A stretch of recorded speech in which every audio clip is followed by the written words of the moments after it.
जीवन को सही राह दिखाए कठिन पथ। उपासक अपने उपास्य देव में तन मन प्राण सर्वस्व समर्पित कर देता है तो उपास्य देव उससे एक क्षण भी दूर नहीं रहते। यही उपासना का अर्थ है। सदैव अपने इष्ट के समीप रहना उपासना, समीप रहना भाव से, तन से।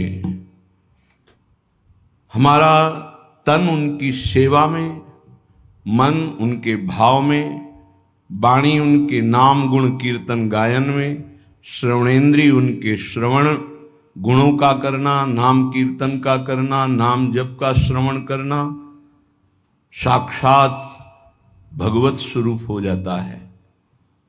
जो है वही प्रकाशित हो जाता है। ये भटकना इसी जन्म में सुधर सकता है, पशु पक्षी आदि योनियों में नहीं। इसलिए सावधान होकर के एक एक क्षण, एक एक श्वास, एक एक वृत्ति राधा नाम में लगा दो, खुद परिणाम देख लोगे। श्री कृष्ण चंद्रजू को कोई अपनी तपस्या के द्वारा यज्ञ दान वेदाध्ययन तीर्थ स्नान आदि के द्वारा कभी वशीभूत नहीं कर सकता। और निश्चित किया हुआ मूल्य राधा नाम है। जो राधा राधा राधा वो प्रभु को अधीन कर लेता है। कुछ माफी मांगने की जरूरत ही नहीं पड़ती प्रभु से। अनुल्लिख्यानंता नपि तदपराधान मधुपतिर महाप्रेमा विष्टस्तौ परम देयम विंशति तवैकम श्री राधे गृणत ई नामामृत रसम महिम्ना कह सीमाम स्पृशति तौदास्यैक मनसाम। जो राधा राधा राधा ऐसा उच्चारण करते हैं, प्रभु उनके अनंत अपराधों का लेखा जोखा ही नहीं करते। श्री जी के नाम की ऐसी महिमा है। फिर जो श्री जी के चरण दास्ता में अपने जीवन को लगा दिए, उनको क्या मिलता होगा? किसी की सामर्थ्य नहीं कि कोई इसका वर्णन कर सके कि जिस कृपा सिंधु की एक कृपा कोर से दुरंत राक्षस भाव को प्राप्त भी परम पद के अधिकारी हुए, वही कृपा समुद्र का सार रूप हमारी लाडली जू, उनकी कृपा को कौन जान सकता है? जैसे प्रभु श्री कृष्ण चंद्रजू को रिझाने के लिए एकमात्र उपाय है अनन्यता, ऐसे प्रियाजू को रिझाने के लिए एकमात्र उपाय है दैन्यता। श्री जी के हो के अत्यंत दैन्य हो जाओ तो अवगुण करे समुद्र सम गणत नापनो जानी। ये मेरा जन है, बस इस बात से हम जीत जाते हैं।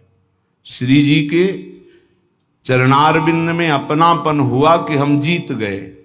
अवगुण करे समुद्र सम, समुद्र के समान यदि अपराध बन जाए तो मेरी लाडली जो मानती ही नहीं कि अपराध हुआ है।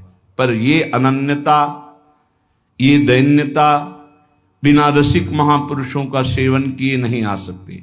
और बिना वृंदावन के रसिक जनों का संग नहीं मिल सकता। वृंदावन की कृपा के बिना विशुद्ध प्रिया प्रीतम के अनुराग में जिनका मन लगा हुआ है, ऐसे रसिकों का संग नहीं मिल सकता। वो मिलेगा तो वृंदावन की कृपा से। कभी भी कहीं भी किसी को भी यदि ये सौभाग्य मिला तो पहले वृंदावन की कृपा हुई, तब ये सौभाग्य मिला। श्रीपाद प्रबोधानंद जी महाराज कह रहे हैं, गाढ़ा शक्तिमता मपीह विशेष स्वत्यंत निर्वेदतो दृक्पाते सहिष्णुतातिशयिनाम योगे समुद्योगिनाम ब्रह्मानंद रसैकलीन मनुषाम गोविंद पादाम्बुज द्वंद्वाविष्ट धियाम च मोहनमिदं वृंदावनम स्वैर्गुणैः। बड़ी महिमा की बात कह रहे हैं श्रीपाद प्रबोधानंद जी महाराज। स्वैर्गुणैः मोहनोपि, अपने प्रभाव से तुम्हारे मन और चित्त को मोहित करके प्रियालाल के चरणों में समर्पित कर देगा। ये वृंदावन का प्रभाव है। जब अपने को सबसे दीन समझा जाए, नाम जापक अपने को सबसे दीन समझे, मैं सबसे नीच, ओ ऐसा आप सत्य मानिएगा, जो नाम जापक है वो कोई बनावटी नहीं कि वो बनावटी बोलते मैं अधम हूं, मैं दीन हूं, मैं नीच हूं, ऐसी बात नहीं। अनुभव होता है प्रभु की कृपा कहां और कहां मैं नीच, ऐसा दोनों का तारतम्य अनुभव होता है। अहंकार के कारण आपको अनुभव में नहीं आ सकता, लेकिन जब अहंकार रहित होगे तो दिखाई देगा कहां प्रभु की अपार कृपा और कहां अपनी अधमता, दोनों का। देखो स्वामी जी महाराज श्री ललिता जी के अवतार हैं, श्री स्वामी हरिदास जी, और अपने सिद्धांत पद में कह रहे हैं मोसो ना बिगारन को और तोसो ना संवारन को, तो ही मोई पड़ी होड़। अब विचार करो, हरिवंश महाप्रभु हित सजनी के अवतार हैं, वो कह रहे हैं क्वाहम तुच्छा परम मधमा प्रण हो गर कर्मा, कहा मैं तुच्छ अधम अपराध करने वाला हूं, कहा ये नाम, ये राधा नाम तो सिर्फ वृंदावन की महिमा जो मेरे हृदय में स्फुरित हो रहा है। क्या है ये? कोई साधक है, कोई संत है? ये तो साक्षात भगवान आचार्य रूप में अवतरित होते हैं। तो जब जब होए धर्म के हान, सेवक जी महाराज हरिवंश महाप्रभु के लिए लिखते हैं, जब जब होए धर्म के हान तब तब तनु धरि प्रगटत आन, जान और दूजो नहीं। तो उपासक को चाहिए, जो नाम जापक उसका नाम तभी प्रकाशित होगा जब उसमें दैन्यता आए कि मैं तो वास्तविक मैं बहुत अधम हूं, लेकिन हम पर प्रभु की बहुत कृपा है। ये दोनों साथ होने चाहिए, केवल अधम ही कह के नहीं रुकना है। देखो हनुमान जी महाराज परम ज्ञानी महाभागवत, असमय अधम सखा सुनु, रुक नहीं गए, पर मोहू पर रघुवीर, देखो मेरे ऊपर कितनी कृपा, यद्यपि मैं अधम हूं, ये बात ध्यान देनी। नाम जापक उपासक तभी दिव्य ऊंचाई पर पहुंचता है जब तरण से भी अपने को नीचा समझता है। बहुत सहनशील होना चाहिए नाम जापक को, नाक में गुस्सा नहीं होना चाहिए। और ध्यान रखना, भजन करोगे तो ये आ जाएगा, सही ढंग से चलोगे तो नाक में गुस्सा आ जाएगा, क्योंकि अभिमान स्फुरित होगा जो अंदर है, उसको दमन करने के लिए गुरु शासन में रह जाता है। त्रिभुवन में कोई दूसरा नहीं है जो भजन का अभिमान नष्ट कर सके, केवल गुरु नष्ट करते हैं। एकमात्र अहंकार पर अगर हथौड़ा कोई मार सकता है ज्ञान का, तो केवल गुरुदेव है, दूसरा तो ऐसे ही बोलेगा, लेकिन वो सीधा प्रहार उसी अहंकार पर। बहुत सहनशील उपासक को गुरुदेव की कृपा बना देती है।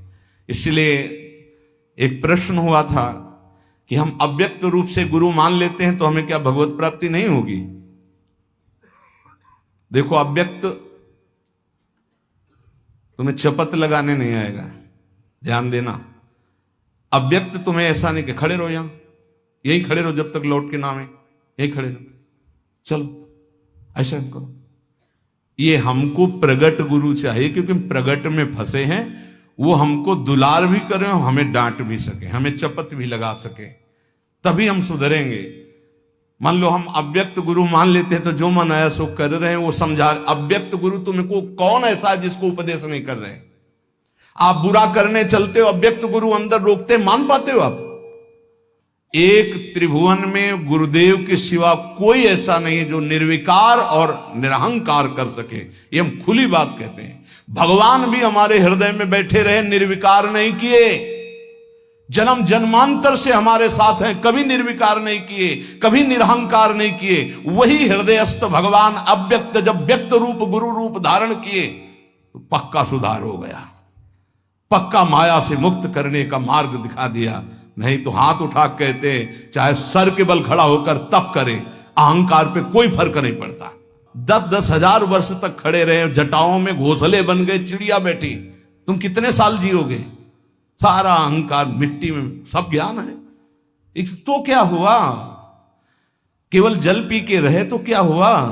कितने ऐसे पशु पक्षी जल आहार करते हैं, उनको भगवत प्राप्ति हो गई। हर अहंकार की धज्जियां गुरुदेव उड़ाते हैं। और जब गुरुदेव का ऊपर वरद हस्त नहीं रहता तो सिद्धता का नाटक शुरू हो जाता है, नाटक शुरू हो जाता है।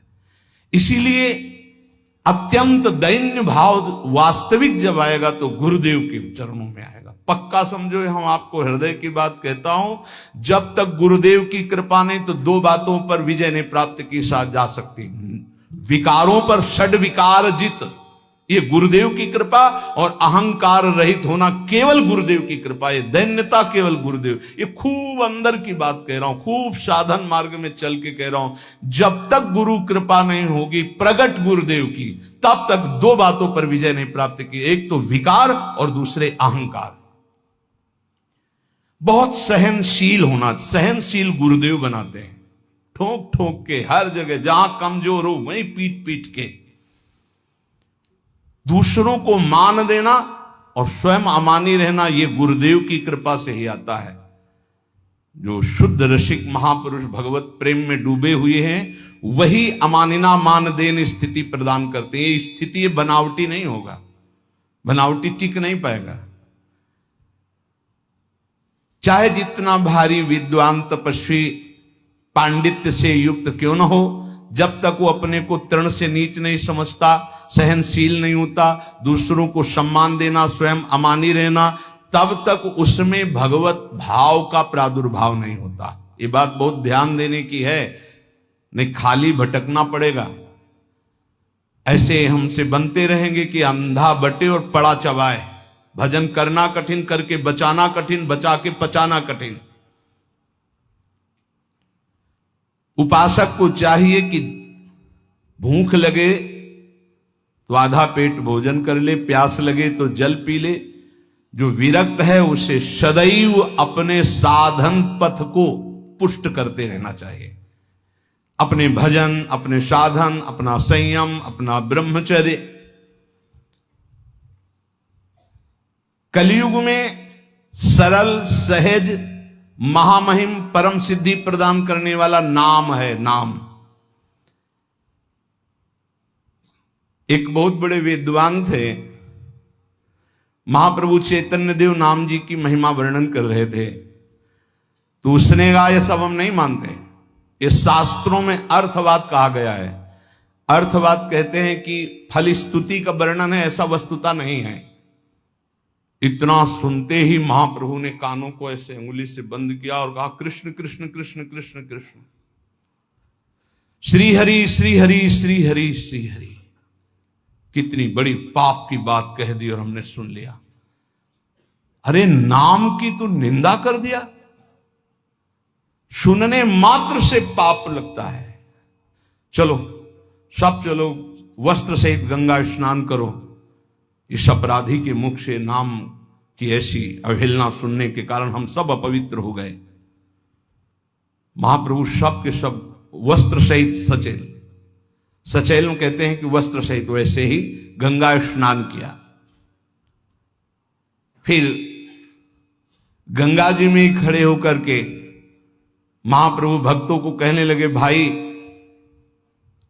तुम सच्ची मानो, अखिल कोटि ब्रह्मांड नायक श्री कृष्ण के एक एक रोमकूप में असंख्यों ब्रह्मांड है।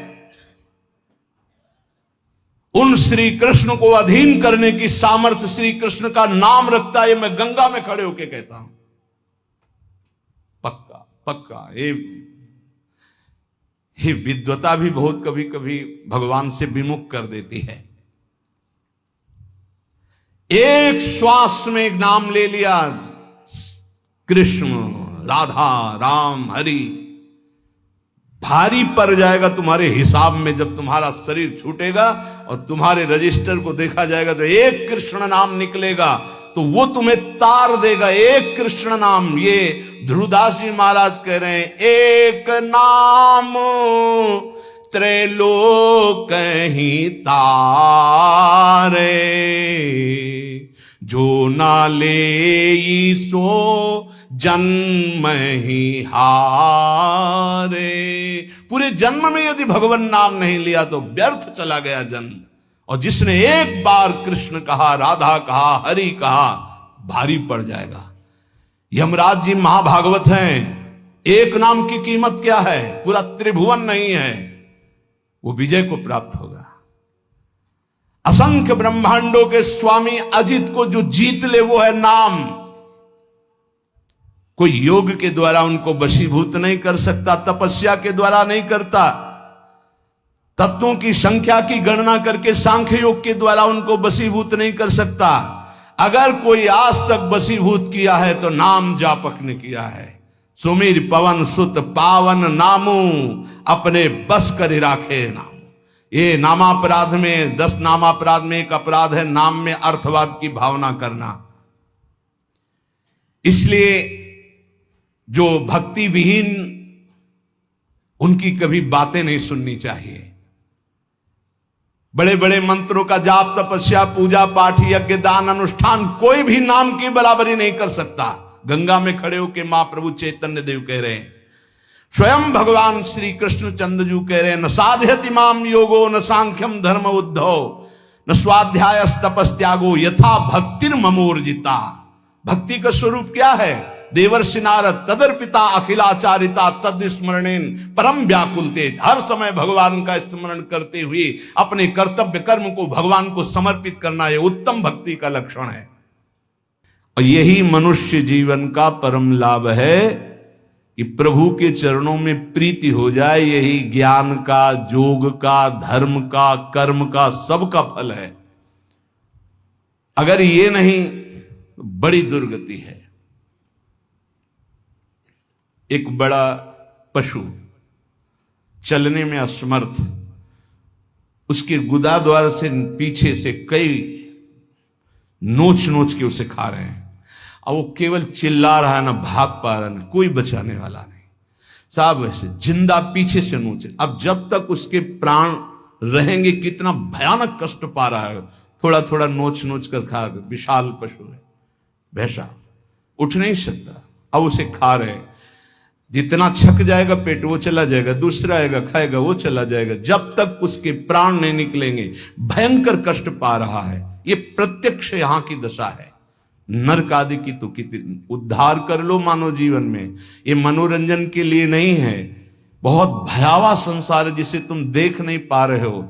जलज्ज्वालम सीतै स्वपदम करंदै समयतु, ये जलती हुई ज्वाला है, बचना है तो स्वपदम करंदै समयतु, प्रिया प्रीतम के चरणारविंद की शीतलता से इन तीनों तापों का दमन करके प्रिया प्रीतम को प्राप्त कर लो, अन्यथा कोई उपाय नहीं। मनुष्य शरीर छूटा कि धोखा ही धोखा। क्या तुम समझते हो अविनाशी हो तुम? ये तो नहीं समझ पाए तुम अविनाशी हो। तुम तो देह भाव में विचरण करते हुए भोगों में राजी हो, तो तुम्हें देह ही मिलेंगे, लेकिन ये देह नहीं मिलेगी। बार बार ये देह नहीं मिलती। रसिक शिरोमणि श्री ध्रुवदास जी महाराज कह रहे हैं, बार बार तो बनत नहीं यह संजोग अनूप, मानुष तन वृंदा विपिन रसिकन संग विरूप।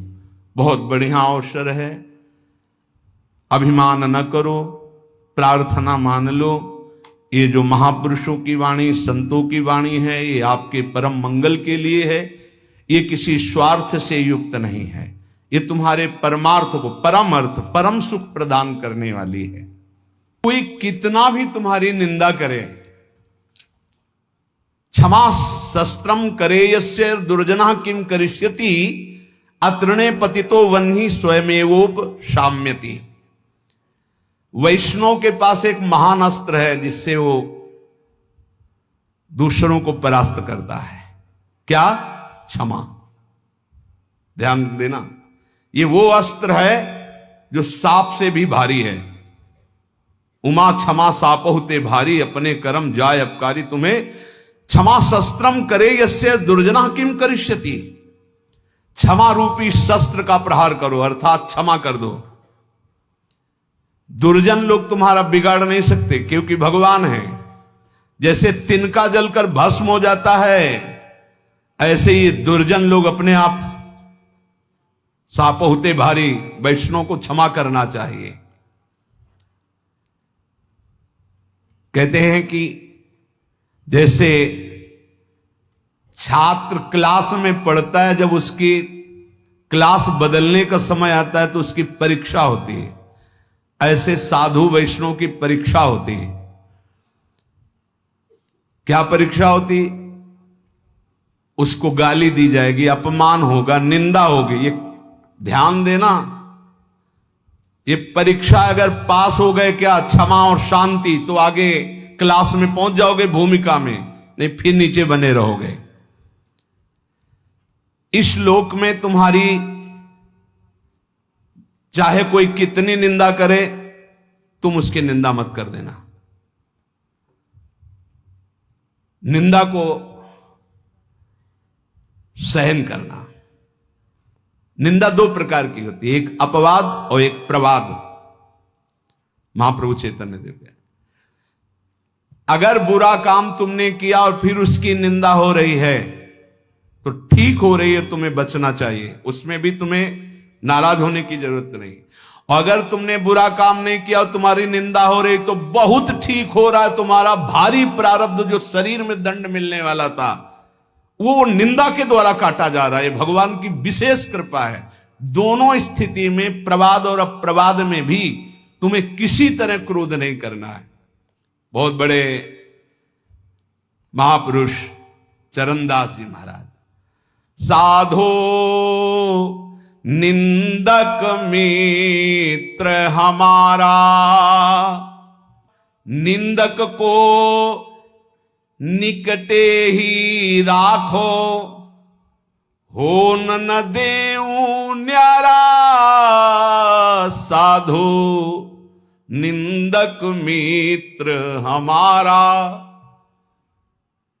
निंदक नियरे राखिए आंगन कुटी छवाए, कमरे में नहीं बीच आंगन में रखो, उठते बैठते देखे, एक एक दोष वर्णन करे। ये बड़ी बढ़िया बात है। निंदा करने वाले भारी पापों का नाश कर देते, बात मान लो। पर जब निंदा होती है तो ऐसे लगता है जैसे दिया सलाई पेट्रोल डाल के लगा दी गई हो, नहीं छाती। और उसके प्रति यही आएगा कि अगर तप होता तो राखी करके छेड़ो, दिखा देते लोगों को। हाँ, ये अगर अंदर वृत्ति है तो भगवदानंद की अनुभूति नहीं होगी, ध्यान रखना। सहना पड़े अपवाद और प्रवाद। अपवाद, यदि गलती हुई है उसकी निंदा हो रही तब तो ठीक ही हो रही, उसमें क्या बोलना है। और अगर गलती नहीं हुई, निंदा हो रही तो बहुत ठीक हो रहा, तुम्हारे प्रारब्ध का नाश हो रहा, पूर्व प्राप्त जो शरीर को दंड मिलता और निंदा दे के भुगता दिया गया। कह रहे निंदक को निकट ही रखो, बढ़िया सुविधा दे के रख सकते हो। प्रशंसा वाले को रखा जाता है नजदीक, खड़े हो माइक में। तो आप लोगों के बीच में हम ये बड़े गर्व से कहते हैं कि पूज्य महाराज जी का सानिध्य हमारा परिवर्तन कर दिया। और हम ठीक है, और वही माइक से बोलने लगे, बड़ा दुर्भाग्य इनका संग मिला। दृष्टि लो बदल जाए तो कह देला